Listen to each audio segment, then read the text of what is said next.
2020년 7월 13일 월요일입니다. 주간 증시전망 한번 보도록 하겠습니다. 최근에 일단 시장은 상승을 보이고는 있죠. 약간 이제 불안한 상승일 수도 있는데 그 삼성전자의 2분기 잠정 실적이 영업이익 8.1조로 괜찮게 나왔죠. 그래서 사실 이제 2분기 실적까지는 시장에서 기대를 별로 안 했어요. 그런데 최근 들어서는 그래도 기대감이 조금씩은 올라오고 있는 그런 상황입니다. 그래서 3분기에는 확실히 실적이 개선될 것이다라고 시장은 믿고 있고, 2분기까지는 안 좋을 거라고 생각했는데 생각보다 2분기가 나쁘지 않고, 그러니까 이런 부분들이 시장의 분위기를 일정 부분이나마 유지를 시켜주고 있죠.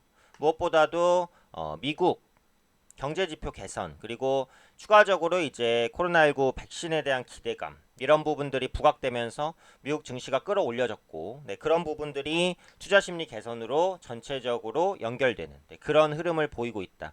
그래서 이런 패턴화에서 앞으로도 매매가 좀 반복되는 그런 모습들이 나타나지 않을까, 이렇게 이제 보여집니다. 우선 미증시부터 한번 보면 그 다우지수 같은 경우 1.4% 정도 네, 바닥권에서 강세를 띠고 있는 그런 모습들 나타났죠.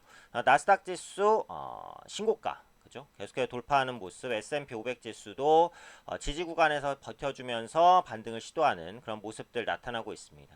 무엇보다도 이제 중국의 상해 지수가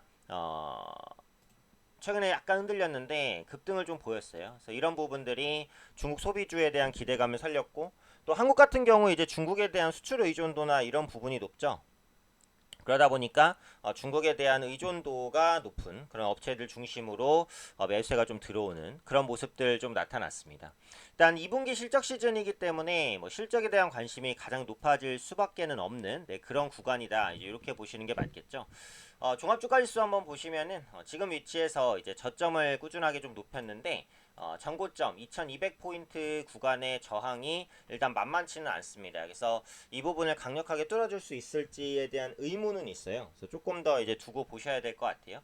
2200포인트, 2200포인트를 상향 돌파할 수 있는지에 대한 여부, 이런 부분들을 조금 더 이제 눈여겨 보셔야 되지 않을까 이렇게 생각이 되는데, 강한 저항대예요, 그죠? 그래서 삼성전자가 이제 확실하게 들어주지 않는 이상은 요 2200포인트 저항대를 쉽게 돌파하기는 조금 어려울 것 같아요. 삼성전자나 SK하이닉스 같은 실적주가 요 부분을 받쳐야 되고, 이게 단기적으로 2분기 실적이 잘 나올 업종은 게임 업종, 그 다음에 이제 언택트 업종, 이제 이런 쪽입니다. 상대적으로 비대면에 대한 수혜를 받을 수 있는 종목군들이 2분기에 영업이익이 괜찮게 나올 가능성이 높기 때문에 요 부분이 단기적으로는 주목받을 수 있어요. 하지만 언택트 관련주들은 앞으로 이제 백신 관련 이슈나 이런 부분이 나올 때마다 투자 심리가 또 꺾일 수는 있어요. 그렇기 때문에 이런 부분들은 조금 이제 감안을 하시고 좀 보수적인 대응을 하실 필요도 있지 않을까, 이렇게 이제 생각이 됩니다. 지금 정책적으로 굉장히 중요한 게 아시겠지만 이제 뉴딜 정책이란 말이죠. 근데 그 중에서도 이제 그린 뉴딜 정책이 이번 주에 가시화가 되는 그런 모습들이 나타날 것 같아요. 그래서 오늘 보시면 친환경 관련된 섹터들이 전체적으로 강세를 보이는 모습들 나타납니다. 그래서 정부의 그 한국형 뉴딜 종합계획 이번 주 초에 발표가 되기 때문에 그 부분에 따라서 움직이는 종목군들이 좀 나올 수 있다고 보고요.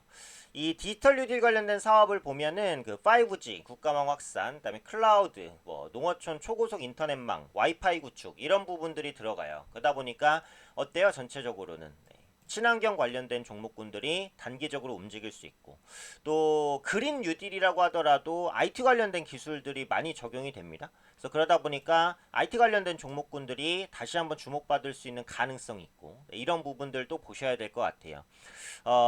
그린 뉴딜이나 디지털 뉴딜이 나오면 언택트 관련주가 또 잠깐 움직일 수도 있는데, 그런 흐름들은 좀 단기에 그칠 수 있으니까 좀 보셔야 될 것 같고, 특징적으로는 그 미국의 기업에 이제 테슬라가 다시 한번 또 급등을 보였어요. 그런데 오늘은 국내 전기차 관련주들은 어쨌든 약세입니다. 그 말은 뭐예요?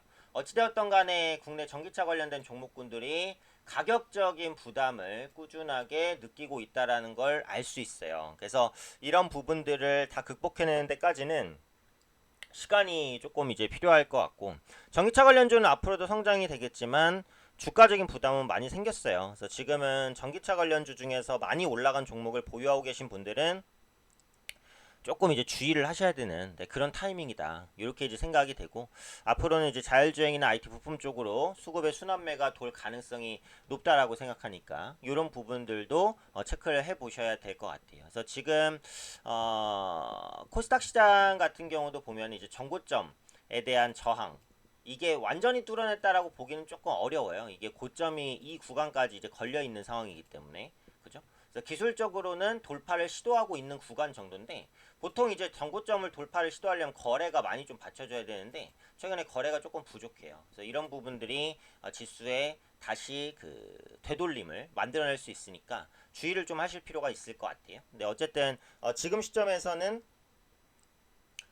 종목별 순환매 장세, 그죠? 많이 알려진 대로 종목별 순환매 장세가 지속되고 있으니까 상대적으로 이제 성장주에 대한 포커스를 계속해서 맞춰가실 필요가 있을 것 같아요. 저희 VIP반에서도 계속해서 성장주 그 중에서도 가격 매력이 있는 종목으로 포커스를 맞춰 나가면서 좀 매매를 하고 있으니까. 매매 어려우신 분들은 함께 매매해 보시면 좋을 것 같고 이런 순환매를 이제 따라잡으려면 공부를 해야 돼요. 저도 이제 매일매일 이제 이슈라든지 이런 부분들을 체크하고 있으니까 개인 투자 분들께서도 스스로 좀 시황을 좀 따라가려는 그런 노력들을 하셔야 되지 않을까 생각됩니다.